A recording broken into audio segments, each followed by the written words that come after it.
Hey, Derek, how are the dominoes? Oh, wow. That's about a needed reference. Nobody's getting that reference. This is the AT Banter podcast, a balanced and entertaining look at assistive technology, accessibility, and its importance in people's lives. Join Rob Minot, Ryan Fleury, and Steve Barclay as they banter with people around the world about anything and everything regarding assistive technology and the disability community. Now, on with the show.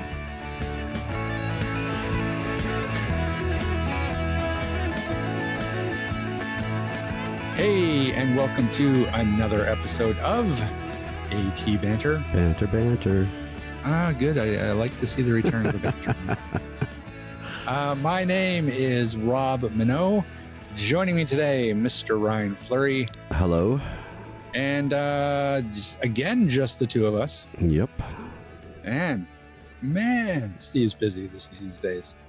Yeah. No Steve Barclay again today. He is, where the hell is he? He's in Kelowna? He's in Kelowna. In Kelowna today. Yep. Oh, beautiful day to be in Kelowna. Yeah, I think it's supposed to be like 26 here, so it'll probably be close to 30 there. Yeah, poor guy. Yep. But no, he's working hard. What is he at, an RV park? Yeah, my wife's uncle lives in an RV resort, and so I arranged for Steve to go up there and show some low vision products to the aging population living in their RVs. They love their RVs, I have to say. Well, there's some pretty nice RVs out there, let me tell you. I know, and I might be showing my age, because now I'm starting to look at RVs and go, that does look pretty comfortable. Oh, some of them are incredible. Yeah. Yeah. It's like, it literally is like a mobile house. Oh, absolutely. Yeah, bedrooms, kitchens, dining rooms, bedrooms. Yeah, some of them are incredible. See, now can you get Wi-Fi on there though? Can you set up really? Yep. Yeah, this park has Wi-Fi. It's got swimming pools, hot tubs. Okay, well then parks. I'm in. Yeah, Wi-Fi. You can get your cable in there, so you got your TV if you want your TV. I might look into that. I might just live in an RV. I wonder if I can phone into the show from the RV. Sure, as long as you got Wi-Fi. You got Zoom. It's tempting. That's tempting. That sounds like the life, I'm telling you. Yep. Beats city living. Oh, absolutely. A lot quieter too. Yeah. Yep. Where were we? Hey, what's been going on? How you doing? I'm doing all right. Not much is new. Last week of August. This is it. We're done. Summer's done. And it's back to school for everybody. Haha. Which is good for us, because that means it's our busy season. September is usually pretty busy for us here at Canadian Assistive Technology. Yes, we are looking forward to the fall. Business picking up, school back in. It's going to be a good time for all. Yeah, I'm really surprised weather-wise that we did not get hit by a heat wave this summer at all. I think we had 1 week that was kind of hot. Yeah. But boy, here in Vancouver, we had a great summer. It was nice and cool. For the most part. Warm but cool. You know, it wasn't uncomfortably, never got uncomfortably hot. So, although maybe I shouldn't speak too soon, because then maybe we might just have a sweltering September. No, I hope not. But I doubt it. I doubt it. That's pretty rare. So, well, typically the last 2 weeks of August are our P&E, the Pacific National Exhibition. And typically, it's a sign of fall because it usually rains. And I think there's only been 1 or 2 days it's rained, so it's hard to tell what September's going to bring. It could be really nice, or it could be soggy wet. Yep.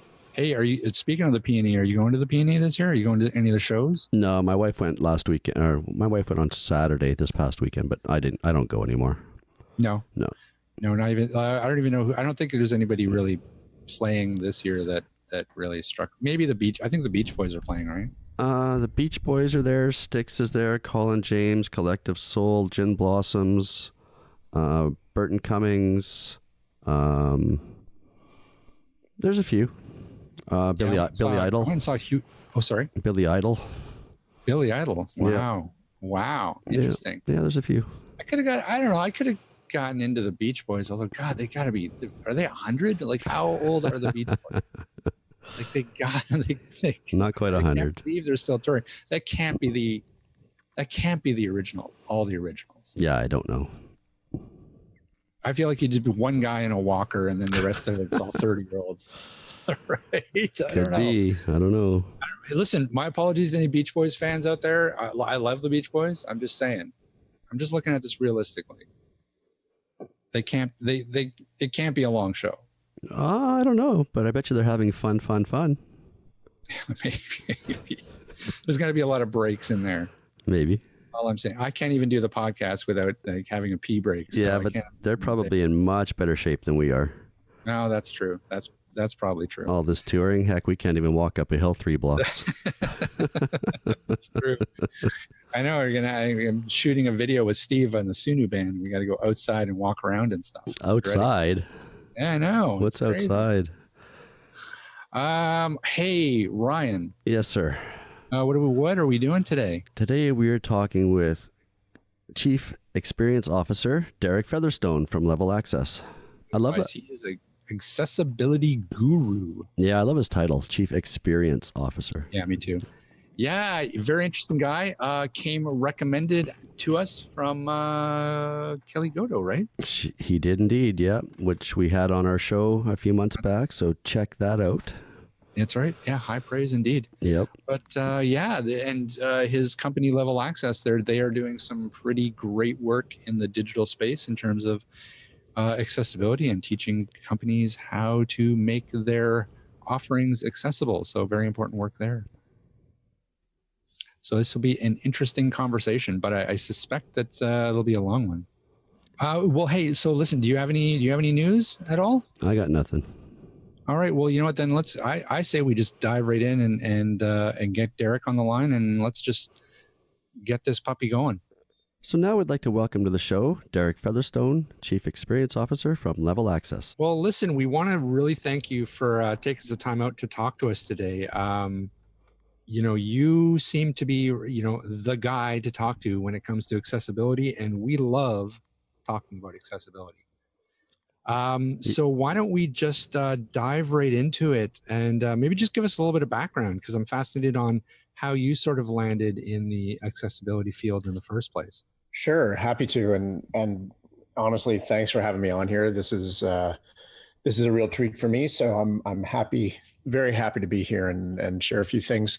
I have a long history in the industry. I actually came to accessibility because I got involved in web design and web development in the mid 1990s. I used to be a high school teacher, and I was building websites and web-based resources for my students. And so I kind of got into the web that way. And ultimately, what I saw very early on, this is the very short version, but I was very into multiple intelligence theory and that kind of thing, trying to figure out how to make the message that I was trying to teach in my classes resonate with people of all different learning styles and that kind of thing. So I was, teaching science, biology, chemistry, computers, very logico-mathematico type subjects. And I was trying to find ways to help those kinds of subjects resonate and be meaningful for students that weren't always into the sciences. They were, more into the arts and that sort of thing. So I was always trying to find ways of making sure that the message that I was hoping to deliver got across to everyone. And so when I started doing things on the web and started researching why some of the things I was building, weren't working in one browser, but were just fine in another browser. And then I kind of came across the whole idea of web standards, and then accessibility kind of coming with that. It really kind of caught me.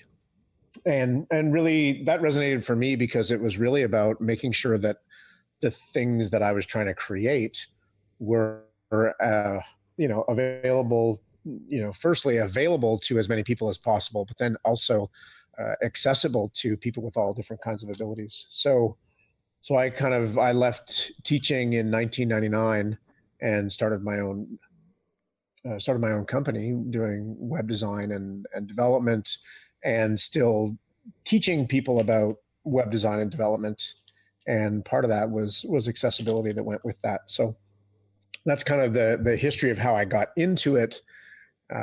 There's a whole bunch of other pieces, I think, in my life that kind of pointed me in that direction, or made it seem like really obvious. The first being the teaching and the message being for everybody. But then a little bit more pointedly, I had, my grandfather had a stroke in the mid 1980s, and I lived with my grandparents for a while in the summers to work in the city and that sort of thing. And I saw firsthand a lot of the barriers that he faced, what it was like after his stroke. He never got back the use of his left hand. So I saw him kind of go through life as a single-handed person, and he didn't get full mobility back in his left leg either. So I saw, he walked with a cane. Stairs were quite a challenge, and so I think I was just more aware of things going on there. I was born with a club foot, which that hasn't really resulted in any. I haven't really been discriminated against or excluded from anything, at least not yet. But I had that as part of my background as well, that made me kind of feel a certain amount of sting when I found other accessibility issues in physical spaces and that sort of thing. So I think we take all of that together. There's been a lot. That's kind of the long ago past, and I still have lots of things every day in my life that show up as accessibility related issues, either for myself or family members or whatever. So that's kind of how I made my way into this field, and I've been doing this for close to, well, I guess 99 is when I left teaching and started out on my own. So it's been 20 years now. Yeah, and we're always fascinated to talk to people who have been in the field that long. I'm not too far behind you. I think I started around 2002, and I think Ryan, you're around the same time, maybe 2001, right? Yeah, I got my first AT equipment in 97, lost my sight in 95, and then started in the industry in 2000. Right.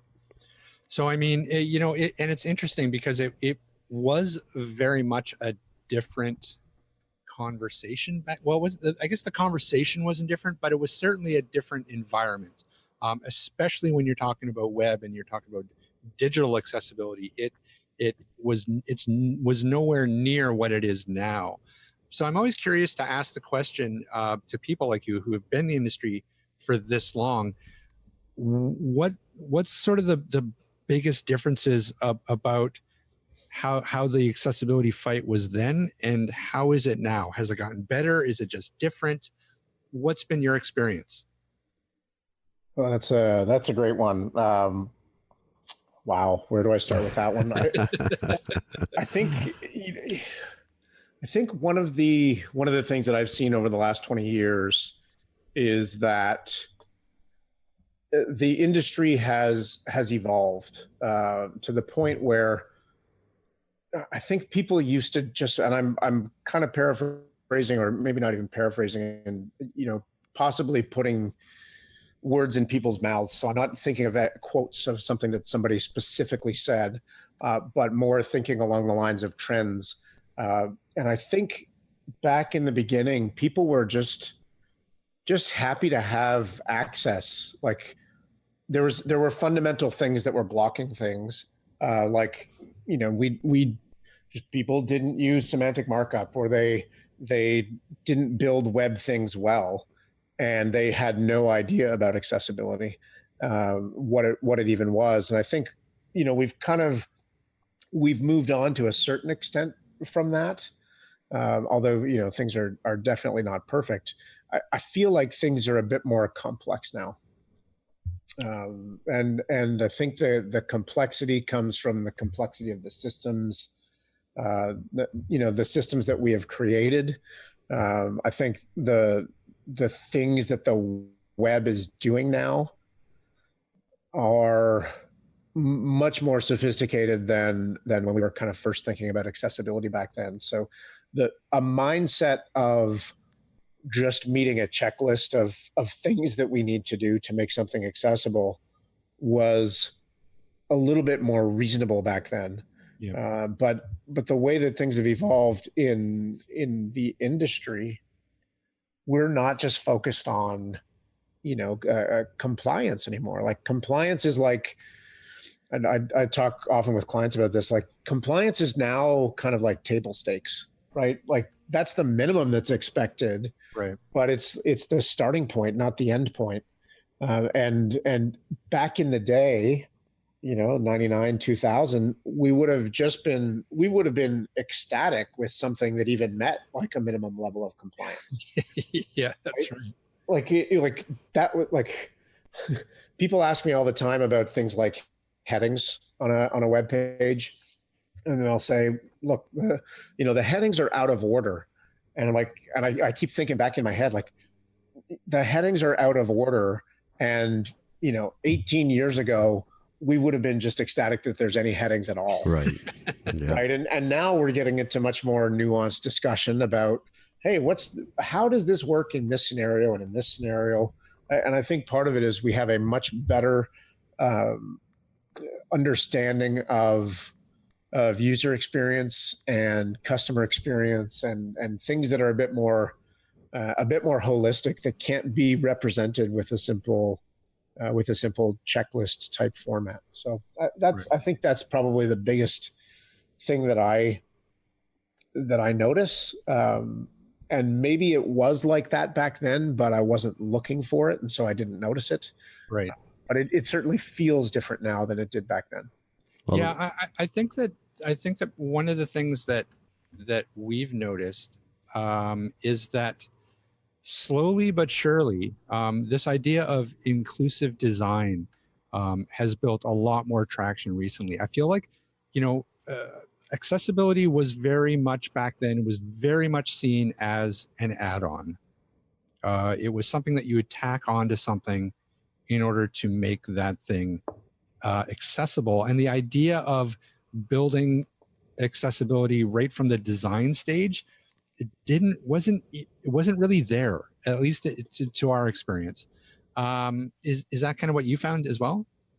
Yeah, I think in a lot of ways it was exactly like that. And I know so I started out certainly more on the development side of things than on the design side of things.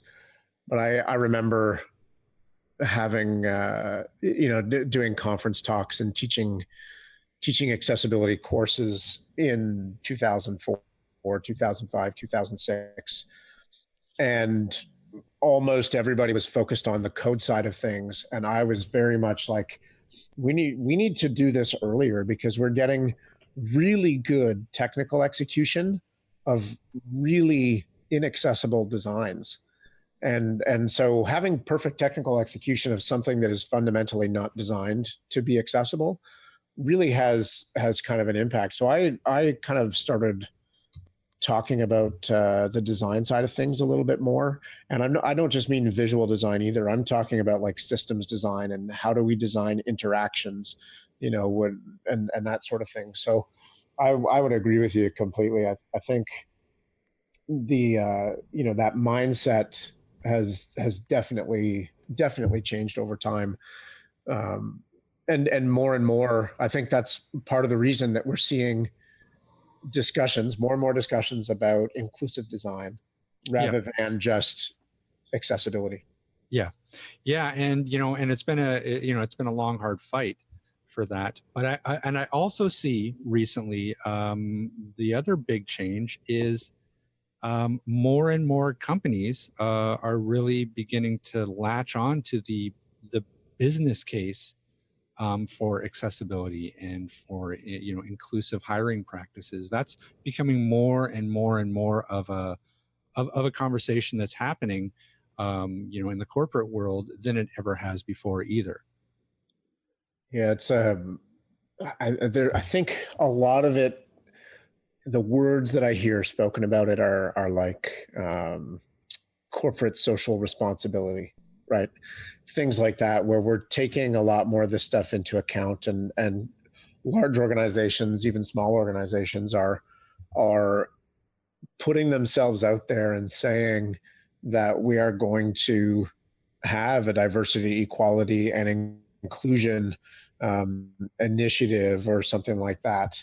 And then I think they realize very quickly, like, diversity, equality, and inclusion are not things that can be captured in an initiative. That's not a one-time thing. It has to be an ongoing thing. And so then it starts to, define and change the culture of an organization. And so I think a lot of it taps into that concept of diversity, equality, and inclusion, and makes it a much more holistic thing than a we need to make our stuff accessible kind of thing that people think they can just do once and then they're finished. Yeah, I mean, so I guess with my rose-colored glasses on, I really do feel like we are really starting to make some traction on a few different issues that sort of, when you combine them all, I think really can really drive the accessibility forward.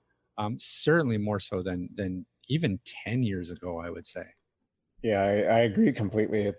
There's a lot of great efforts out there, and I don't know, there's this weird thing that happens, I think, in the accessibility industry, at least on the web side of things. It seems like over the last 20 years, every X number of years, and I don't know what the value of X is, but it feels like every X number of years, there's this resurgence where people kind of start buying into accessibility a lot more than they used to, or they've always believed in it, but they haven't necessarily acted on it. And so there seems to be a lot more action, and I feel like it's just going to keep kind of going in these waves. And each time a resurgence comes along, I think we make maybe more progress. And then, yes, it falls back into the background, and then it becomes a thing again. And so I think that maybe it's just like a cyclical thing that happens naturally with something like this.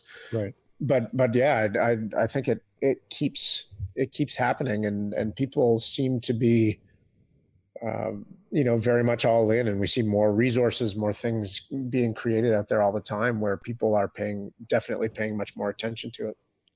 Yeah, and I guess the thing that you need to sort of keep in mind too is that before we rest too much on our laurels, the fact that how long have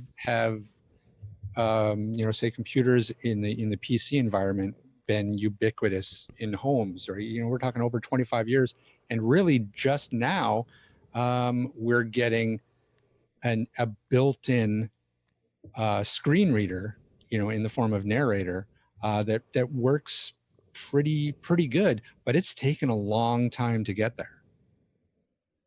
Yeah, that's and I'll have to say this too. I don't think I can say I'm an Apple fanboy, but I've been using Apple products for a long time, and I think Apple they drew a line in the sand by including voiceover in the OS for nothing. Mm-hmm. And I think that's done wonderful things and put lots of really positive pressure on Microsoft to kind of step up and say, we need to make narrator a first class product. Relying on JAWS or Window Eyes in days gone by, or even NVDA on the Windows platform for X number of years. I think the fact that narrator has made such kind of like landmark improvements in terms of its quality, I think that makes a huge difference, because that opens a lot of doors. Well, and I think as well, that probably wouldn't have happened under, Bill Gates. Satya Nadella seems to have this change in mentality, who, also has a son with a disability. So, that whole mentality in that company seems to have changed, and the push in accessibility has been a huge, momentous occasion for all of us using Windows. Oh, I can't even, I have many friends that work at Microsoft, and I'm astounded with the stuff that continues to come out of Microsoft. Like people often ask me, because I speak at a lot of conferences and I teach a lot of classes, workshops, full day workshops and that sort of thing. And people will always ask me for examples of who's doing it well.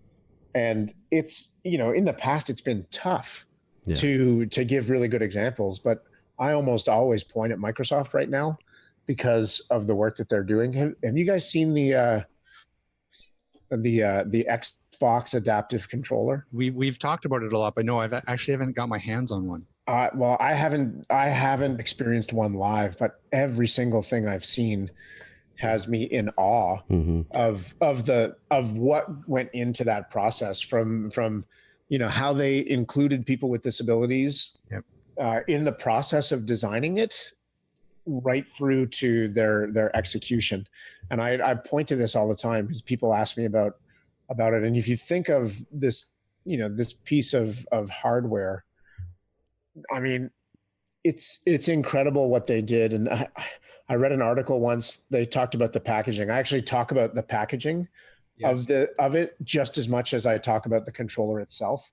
And I remember reading an article that was amazing. And I remember they basically said one of our goals in creating the packaging for the Xbox adaptive controller, or the ZAC, one of our goals is to have a teeth-free opening experience. And I'm like, and they figured that out by doing the research that people with all kinds of mobility and dexterity, different types of disabilities, use their teeth to open packaging. And then, of course, that's a thing that many of us, most of us, I don't know, all of us experience at some point, is using our teeth to get some stupid piece of packaging opened. Like, this is the worst packaging ever. And they went off and they solved that problem. And I don't know how universally they solved it.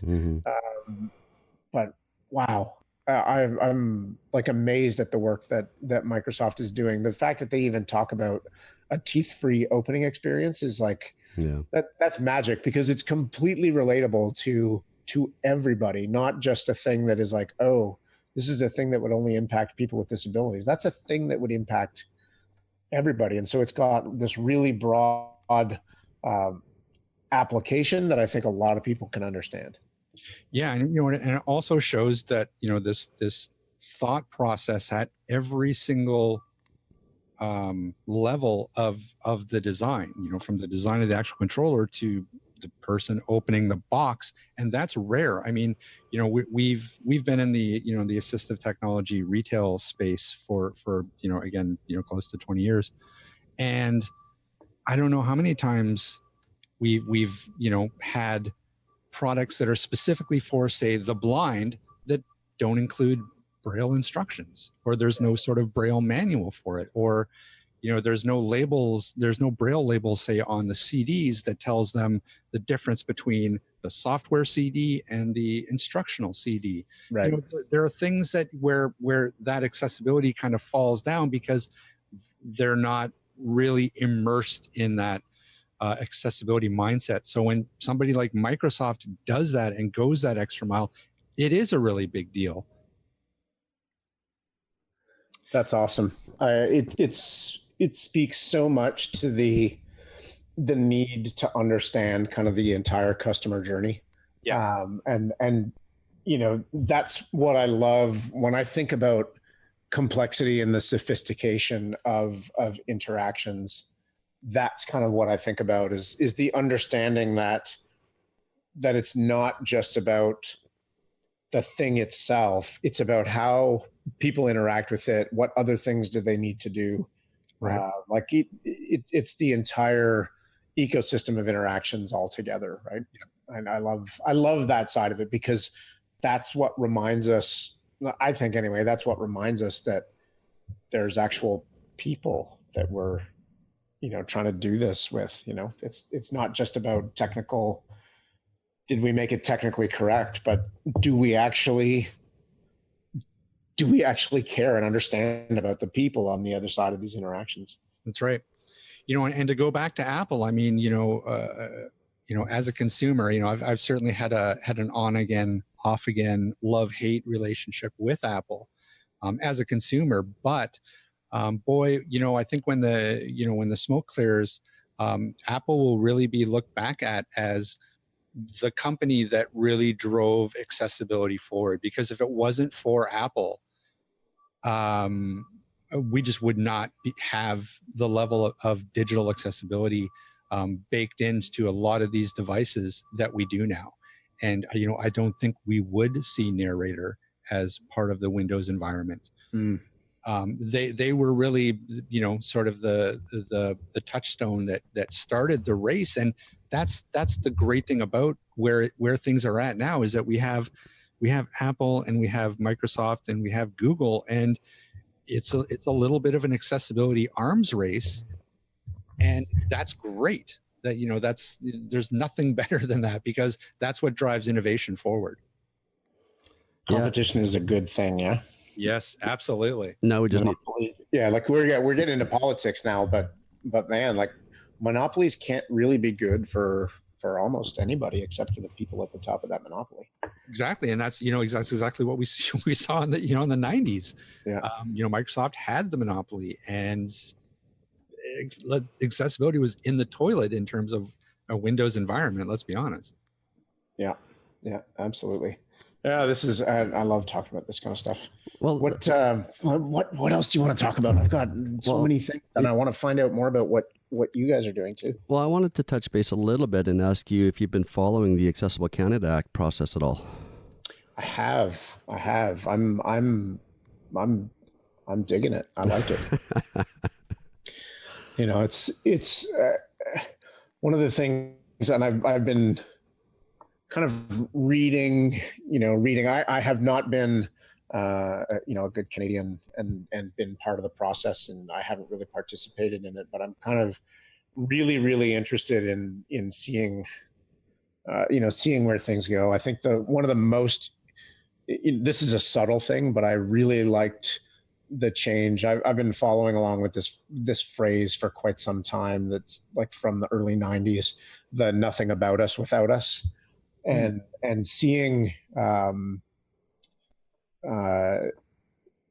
Minister Qualtrough say that she basically just dropped the about us so that it just says nothing without us, I thought that was like subtle but pretty powerful.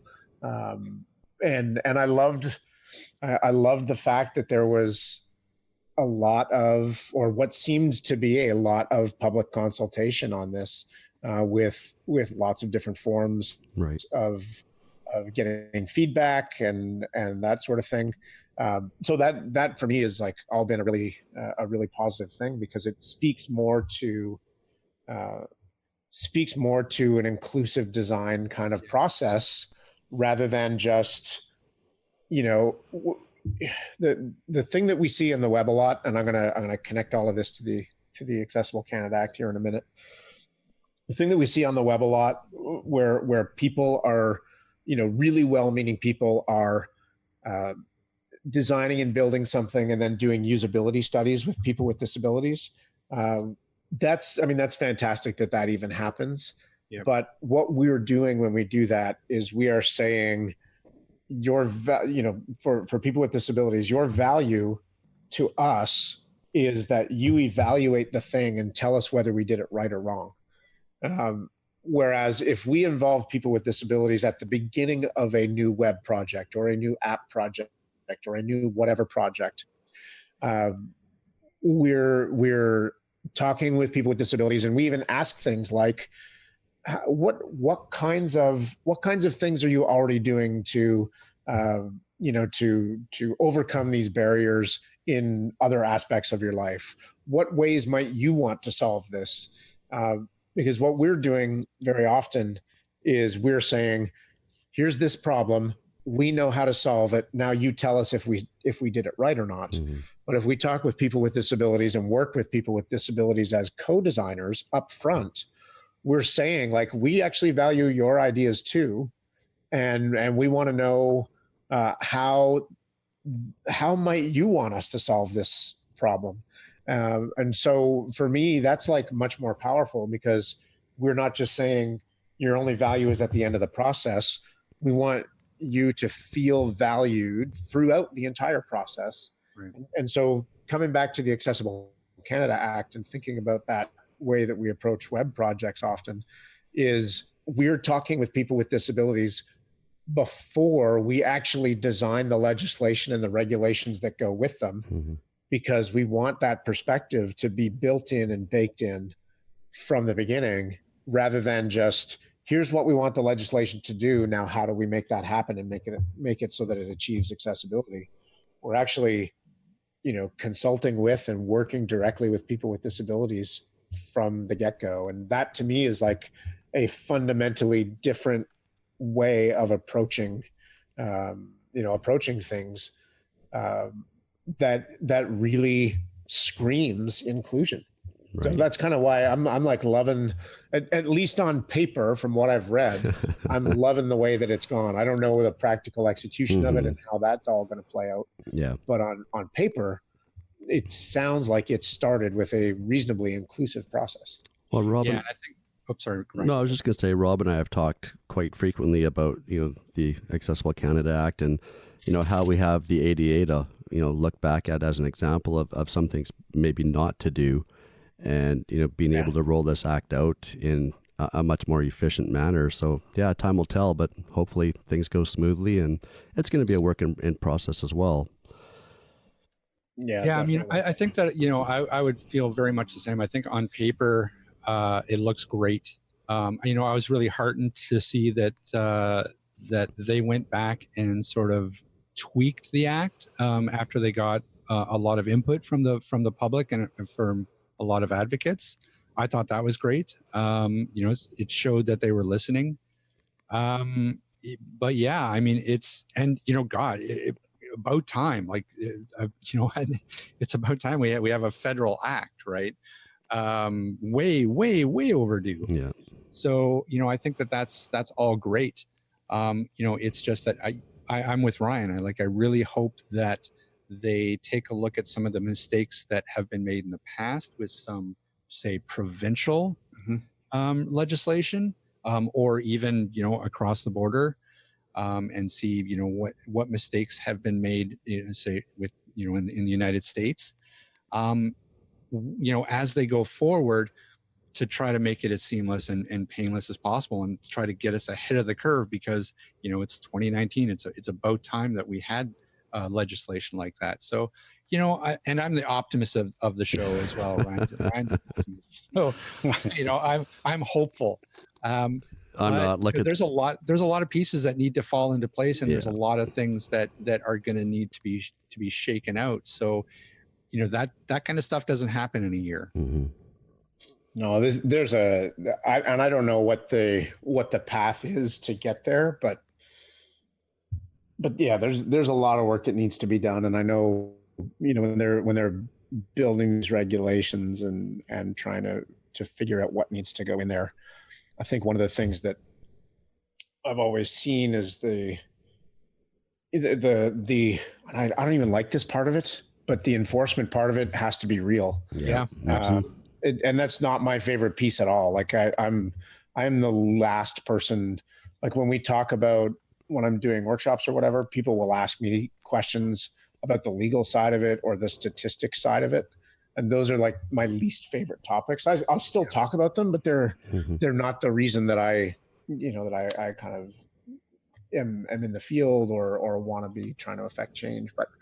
But yeah, it's like the regulation side of it is going to be really critical. And if there is no enforcement, it's completely toothless and it won't work. Yeah. Well, sure. And, even to push that point forward, the standards have to be in place, and they have to be very clear. So, you have to be able to tell companies, look, you need to do this, and this is how you bring your, say, website into being accessible. And you have to give them that. You can't just say, well, your website needs to be accessible, and expect them to know what that means, or what the standards are, or what checkboxes need to be checked in order to have. So you have to give them something as well. And I think that's kind of the frustration that that can happen. I mean, look how long the ADA has been in existence, and we did a story not 3 weeks ago about a guy in the States that was suing Domino's because their website and their app wasn't accessible. And, it's looking to head to the Supreme Court in the fall. Beyonce is getting sued because her website, apparently isn't accessible. So there's still this web accessibility fights going on down in the States, even though they've had the ADA for so long. So, I think that there's definitely points on both sides that needs to be worked out. I mean, the standards have to be clear in order for the enforcement to really work as well, because otherwise you're just going to get mired in the courts, and it's just going to go nowhere. Are you both familiar with the Air Carrier Access Act for the United States Department of Transportation? I don't think so. We may have talked about that. That sounds vaguely familiar, but we talk about so much crap here. And our brains are so small that things just fall out of them. But well, you got to let those things fall out to make room for new stuff, right? So, my favorite piece of the Air Carrier Access Act is like they basically say, here's the standard, right? There's two parts to it, and I'm totally. It's a little bit more complex than this, but I'm kind of breaking it down as to its like most base level. It's like there's a technical standard that you have to meet, but then there's also a process standard that you have to meet. And it's not like called a process standard, but it basically says, yes, you have to make things technically accessible by the Web Content Accessibility Guidelines. That's like the technical standard that you have to follow. But the other thing that they said, and this is my favorite part, is that they said, and you have to consult with and do usability studies with people with disabilities along the way. Yeah. And so they built in not just the technical standard, but they said, like, at a minimum, here's what your process should kind of look like, at least to some extent. Right. And so what I hope happens, if there was like one wish for the Accessible Canada Act, and I don't know to what, how detailed they're going to get in the regulations and the standards, but if I had one wish, it would be for them to take a look at all the things that are expected out of, like, when somebody gets, when there's a settlement or a judgment against somebody from an accessibility perspective down in the US, there's almost every single time, there's like specific things that they need to do that they have to commit to making sure that things stay accessible moving forward. And so what I would choose, or if it was me doing it, I would say, let's look at all those things that people get told that they have to put in place and make some of those things that we say are like part of the standards and the regulations. So the technical standard is the Web Content Accessibility Guidelines, for example, and then the process standard might be something that is like, it includes this, and this, that you need to do usability testing and consultation with people with disabilities along the way, that you need to make sure that you do this thing every year, that you need to make sure that you've got a really good training resource available for employees or whatever. And kind of follow some of the things that we have done. And I know we have that in Ontario, certainly with the Accessibility for Ontarians with Disabilities Act. We've got some of those things in there, but putting that in place at a federal level might be really, really useful. I know some people don't like to be told how to do things, but sometimes you need to tell people how to do things. Well, absolutely. And, and we've heard that frustration from companies that, when you don't give them enough information, when you don't actually tell them how to do it or what checkboxes they need to check, they throw up their hands and they're like, well, we don't know. We don't know how to do this. We're not accessibility experts.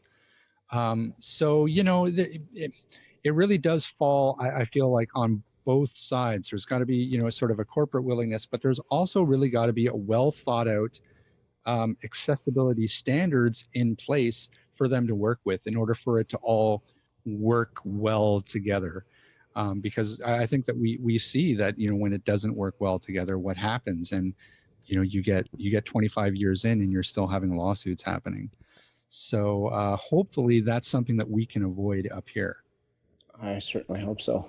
I certainly hope so. I think they're in the process of putting that standards board together right now. So it'd be interesting to look back or look forward a couple months and see where that's at. Indeed, it would. Yep. So, and what Ryan, do you remember what year are we supposed to be completely accessible? Is it 2050? I don't recall. I think it was 2050. I thought it was something 2040, but I could be completely wrong. Well, we'll be underwater by then anyway. So let's say 2025. Sooner the better. We had like a 20-year ramp for AODA. That's right. So it wouldn't surprise me if it was, you know, close to that or longer. Yeah, it's definitely longer. And I know, you know, we do hear through the grapevine that you guys are kind of a little bit behind on hitting that mark. I don't think you're going to hit 2025 to be completely accessible. I think there's you guys ran into a few hiccups. Don't insult our guest. Come on. I'm not. Listen. and you know, hey, I don't take it personally. Like, it's not me. Like, I'm not having trouble hitting that. It's like bigger picture. I am not Ontario. Yeah. That's my new slogan, I think. I am not Ontario.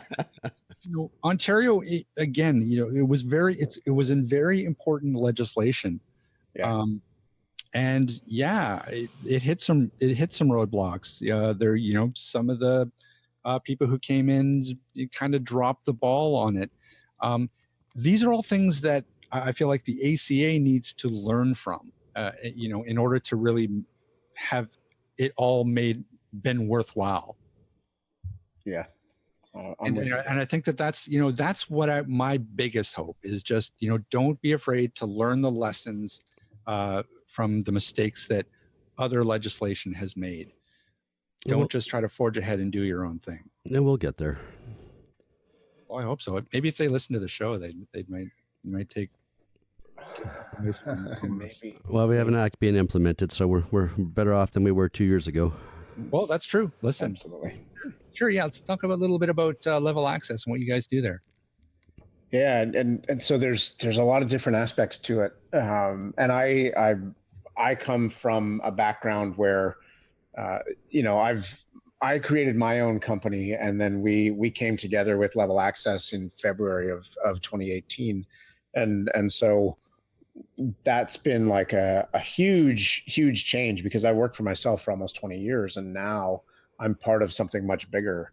You know, we're like 215 people now, I think. Wow. Which is, you know, and our biggest, we were like 15 with 15 contractors, and that allowed us to flex up and down. But it's way, you know, I now work at a much larger organization, which is really cool and really different. So lots of fun stuff going on there. And we ultimately help people get to the point where they are making things accessible in a hopefully sustainable way.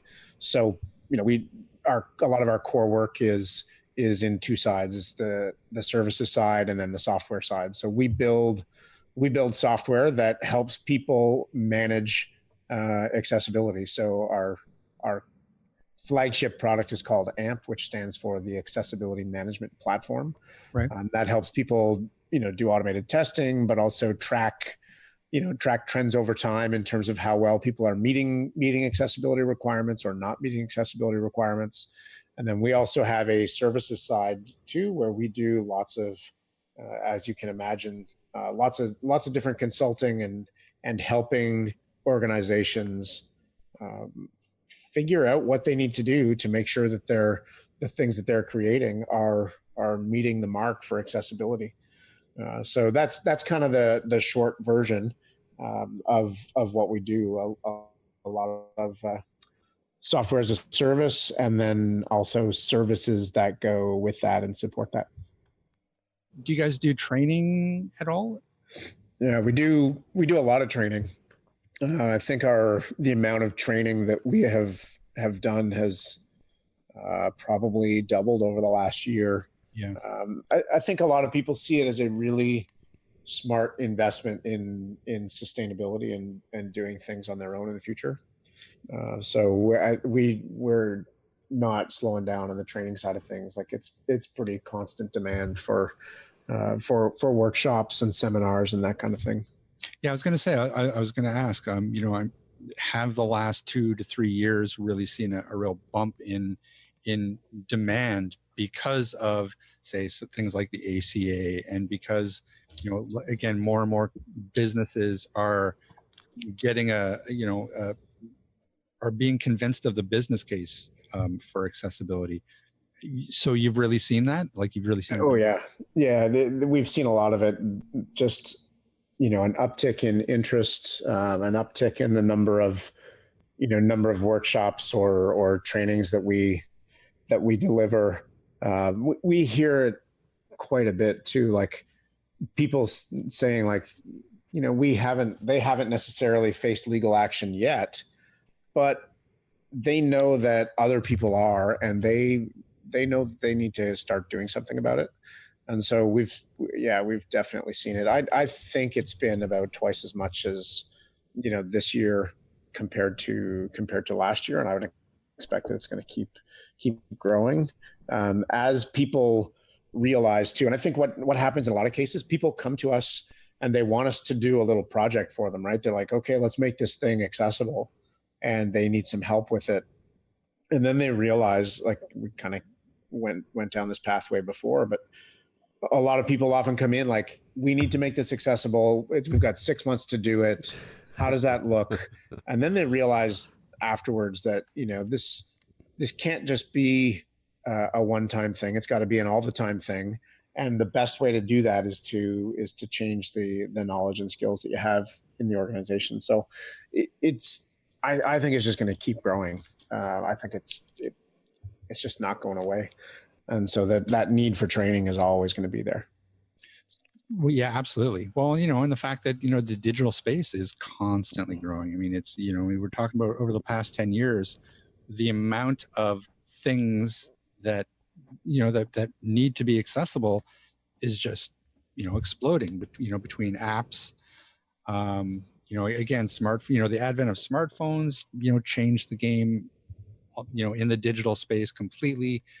And, it's just going nowhere but up. So. Yeah, absolutely. And we keep inventing new technology too, right? Like Sure. Things that just didn't exist before. And the only way to make that stuff accessible is if you don't just know things by rote, but that you understand principles and concepts, right? That it goes much beyond just, needing to get a little bit of knowledge.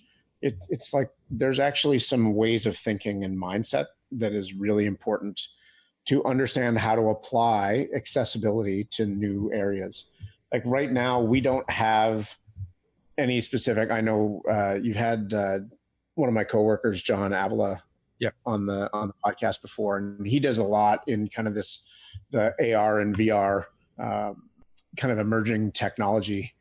Yeah. And understanding what it means to be accessible in kind of those environments. And that's not a thing where like new technology comes out, we need to spend some time figuring out what does it mean to be accessible in those areas. Yeah. Like we're not going to have good standards for that for, I don't know, like I'm going to make up a number, and maybe you talked with John about this or maybe you didn't, but let's say we don't have a good well-known standard for that for another 5 years or 6 years.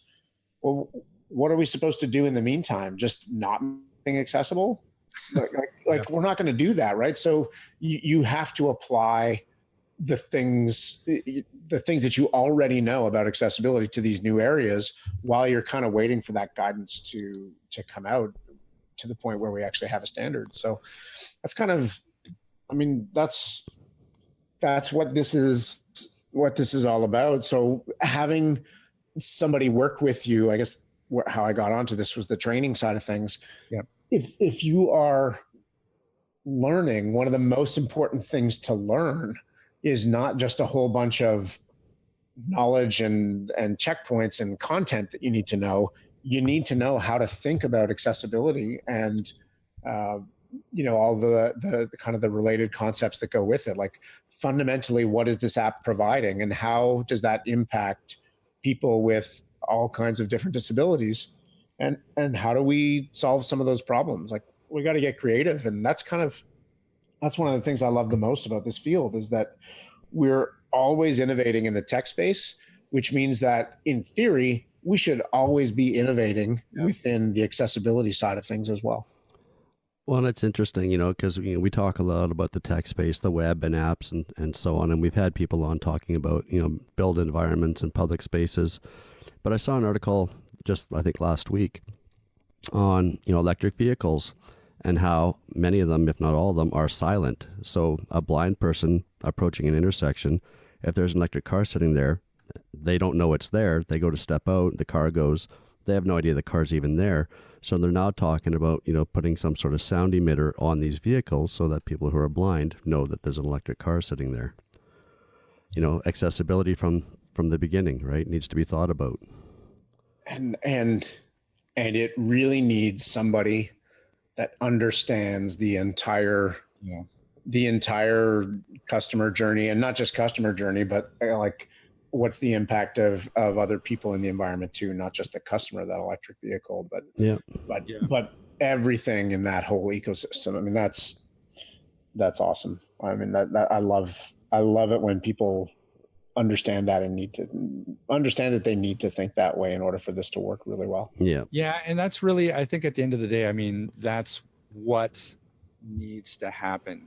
If I had one wish, that's what it would be, is that if we could just shift the attitude of developers and of businesses to the idea of inclusive design, in the sense that accessibility is thought about at the ground level, as opposed to, hey, bringing you a finished app and going, okay, well, how do we make this accessible now? I mean, because that must be frustrating for you. You must be like, look, had you guys thought of this at the beginning and brought us on at the beginning, this would have been way easier and cheaper. And cheaper in the long run than you to bring us a finished app, and then now we have to go to sort of go back and retool it to make it accessible.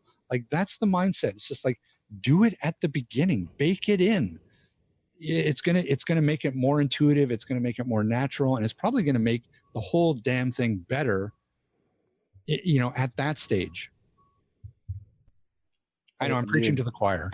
Nailed it. Like, you nailed it. That's exactly it, right? That's exactly it. Well, listen, hey, it has been an absolute delight talking to you. Thanks so much for coming on. Will you come back and talk to us again? Because I feel like we could just talk for another 3 hours. I'm in. Yeah, you name the time, I will be there. I think what we should do, Rob, is we should get Kelly Godo on as well. We'll get Kelly, Godo, Derek, and the four of us, and just banter about accessibility. That'll be an all-star show. Well, Derek, you came very highly rated from Kelly, and that's the reason for reaching out to you. And I'm so glad you were able to accommodate us. I really appreciate your time.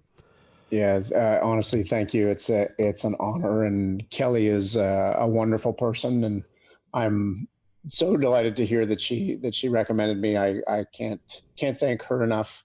I would love for us to all get together and have a chat sometime. Really appreciate your time, both. Yeah, it'll be like our version of the Four Tenors. That scares me. I might actually be out now. All right, Derek. Well, listen, have a great rest of your day, and we'll talk to you soon. Thank you both. Talk to you later. Bye-bye. Bye. Wow. Yeah, we really literally could have talked for another 3 hours, I think. Yeah, easily. There's so much to talk about when you talk about accessibility, right? Whether it's public spaces, we did. Yeah, we webs and apps. Yeah, like it's such a broad topic.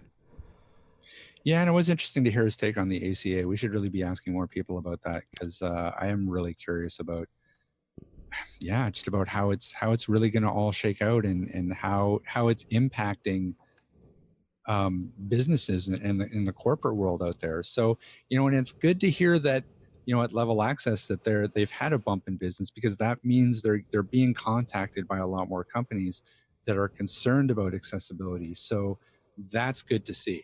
Yeah, and Derek's Canadian as well, so that's why I wanted to throw that question at him to see if he's been involved in that process. Yeah. So I don't know. According to my my optimistic outlook, I think we're on a good track. So. But we're heading into a long weekend, so. Yeah, that's it for August, eh? That's it. Yeah, it's a done deal. Yeah, winter's coming. Yep. Hey, speaking of done deals, hey Ryan. Rob. Where can people find us? They can find us online at atbanter.com. They can also drop us an email if they so desire, cowbell@atbanter.com. I'm still going to leave that pause in there because Steve will be back soon, and we're going to have the return of our cowbell, damn it. Maybe. No, we will. I might sell it. Don't sell it. What are you doing? Sell a guitar before you sell the cowbell. I might, maybe. We'll see. What else? So people can also find us on Facebook, Twitter, and Instagram. I left you an opening there. I don't know why. I don't think I'm not sure. There's nowhere else they can find us. There's nowhere else to go. except taking a bus to the Guitar Dungeon and knocking on your door. That's right. But don't do that. No, don't do that. He is a vicious attack dog. So I would not recommend it. All right, everybody. That's going to about do it for us this week. Thanks for listening in. A big thanks to Derek Featherstone. And we'll see everybody next week. This podcast has been brought to you by Canadian Assistive Technology, providing low vision and blindness solutions across Canada. Find us online at www.canasstech.com. That's CANASSTECH.com. Or call us toll free at 1-844-795-8324.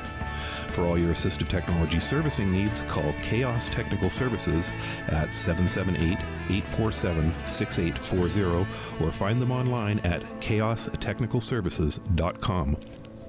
Whoa, look at that. Master of the one take.